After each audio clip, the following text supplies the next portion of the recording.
Sila lang po ang nagsasabing hindi ready kasi talagang from the very start, yung PDP Laban hindi ready sa mga kandidato nila. Ay, iba-iba yung pag-iisip ng kandidato nila. Urong-sulong.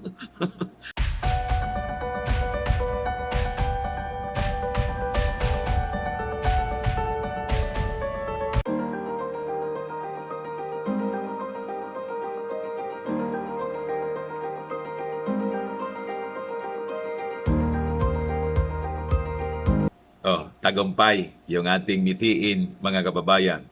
Sabi dito sa balita, COMELEC denies PDP Laban petition seeking to reopen COC filing. Yes! Thumbs down. Ito yung, remember, yung petition na final ng PDP Laban ko si Wing. Gustong pabuksan muli, siguro may plano kung sino, na patakbuhin sa pagkapangulo kasi wala silang standard bearer, orong-sulong kasi. Di ba? Gustong paglaruan muli, mga kababayan, yung COMELEC. So, the Commission on Elections has denied the petition of PDP Laban seeking to reopen the filing of certificates of candidacy in the May 2022 polls, sabi rito sa Manila Bulletin report.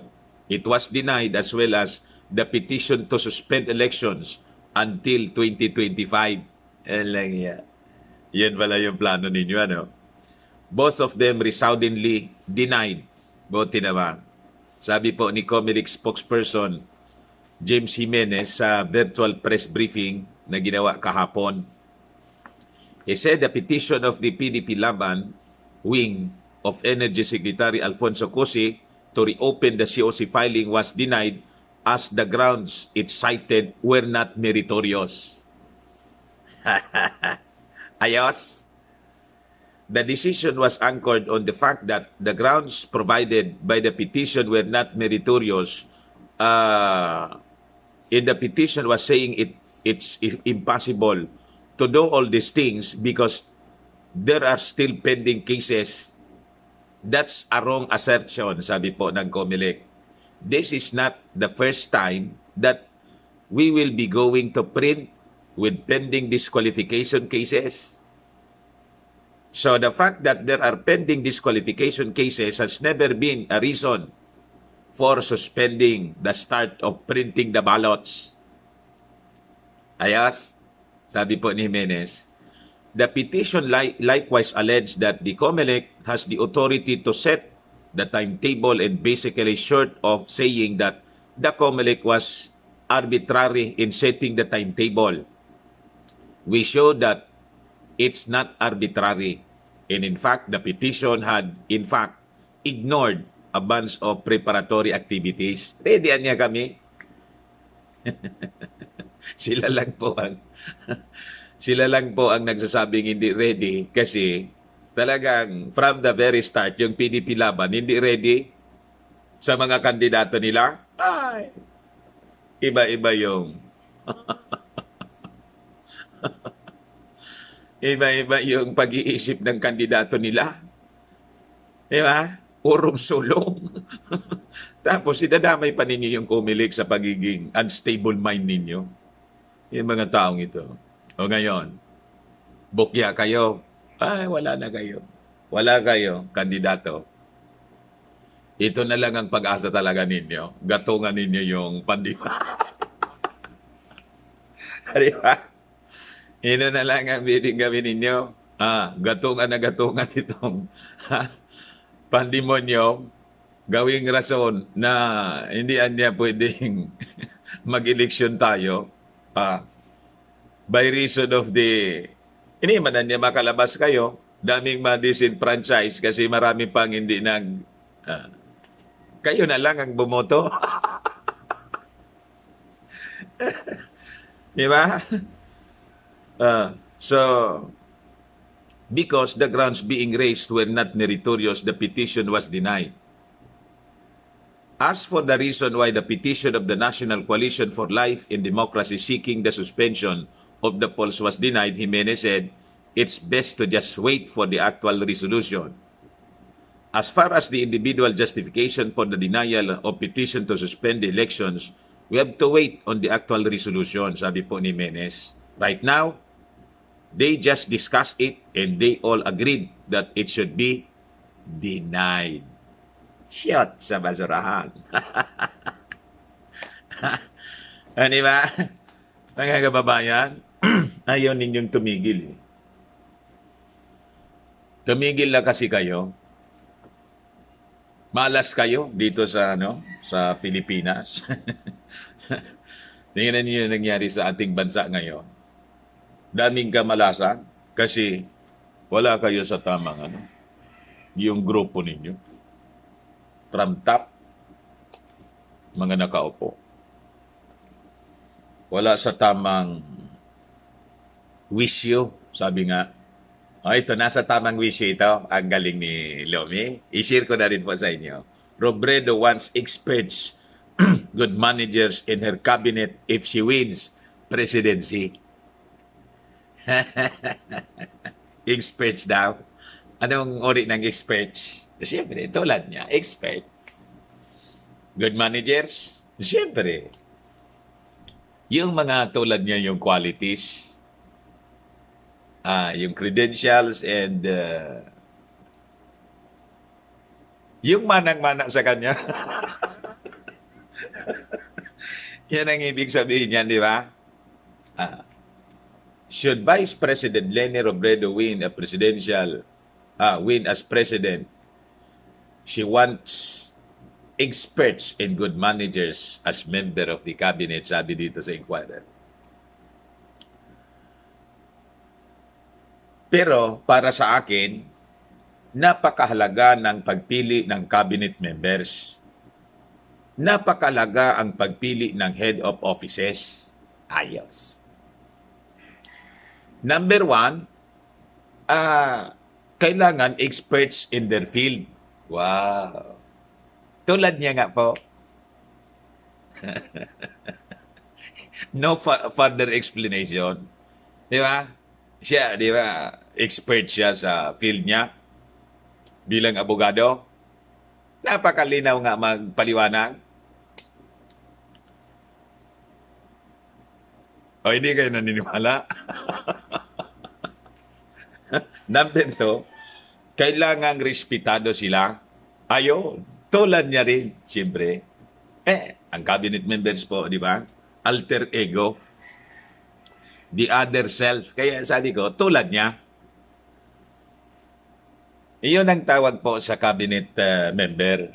Alter ego of the president. Pag sinabi mong alter ego, ang ibig sabihin ng alter ego is the other self. Kung ano ang ginagawa ng cabinet member, yun ang refleksyon ng kung ano ang gusto. Di ba? Kung ano ang gusto ng presidente. Other self nga eh. Kung mali yung secretary, tulad ni Hero, yung sinasabi ko sa inyo, yung kamalian ni Hero, ay kamalian yon kasi ng Pangulo. Kung ano ang sinasabi ni Hero, iyon kasi ang gusto ng Pangulo. Di ba? Kasi kung hindi niya gusto yung iniuutos at ginagawa ni Hero, tinanggal na sana niya yung secretary. Approve niya yon. Napakalinaw, di ba? Yun ang ibig sabihin po noon. Kailangang respetado sila. Respetado sila ng sektor na pinamumunuan nila. Perfect. Number 3, hindi lang mahusay sa kanilang field, pero mahusay na managers tulad niya. Mahusay siyang manager, di ba? Walang kukontra, ha?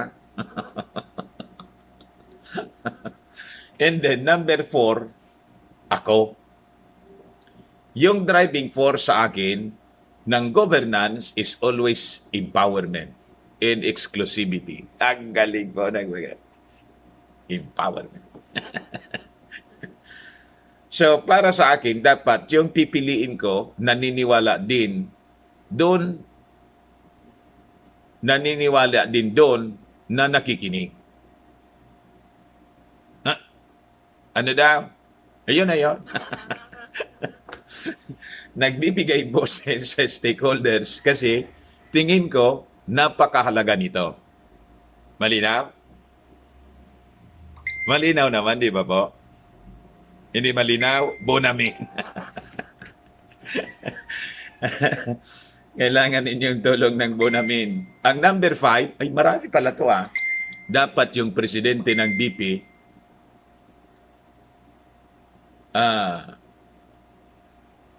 ano daw? Yung vice president ng BP mo. Yung vice president ng BP po. Ang ibig niyang sabihin po, linawin ko. Panglima, dapat, siya di ba presidente? Ang aking vice president. Iyon ang ibig niyang sabihin po. Pero yung pakasabi niya, dapat yung presidente ng BP mo. Malinaw? Bonamin uli.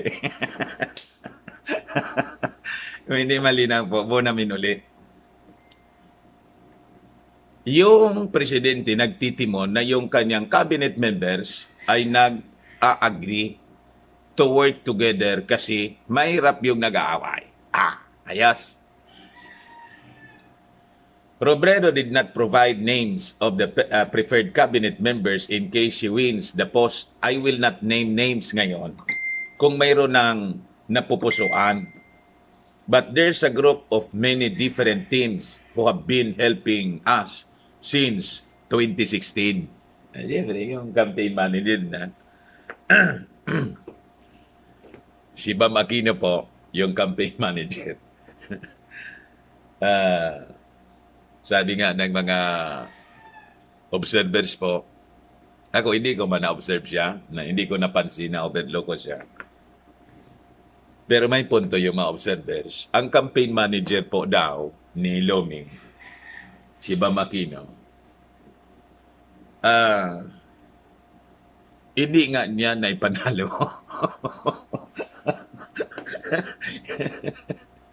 Hindi nga niya daw na ipanalo yung sarili niya in the last election. O nga no. Hindi ko naisip yun. O nga no. Mabuti yun. Di ba? Mabuti, di ba? Na yung campaign manager niya, hindi nga niya na ipanalo yung kanyang sarili in the last election. Nanalo siya noon. Pero hindi na siya naka-re-election. Si Bam Aquino yun. Kung hindi niya na ipanalo yung sarili niya for senator, ito, top position ito for president. Sabi na iba, good luck na lang sa inyo. Di ba? Good luck na lang sa inyo, sabi ng iba. Ayan lang po. Buti itong yung pag-uusap natin, maiksi lang. Walang masyadong maraming komplikasyon at confusion kasi yung mundo natin, mga kababayan, lalo ating bansa ay komplikado na. Bye-bye for now. God bless, mga kababayan. Ingat lang po lagi. Bye-bye.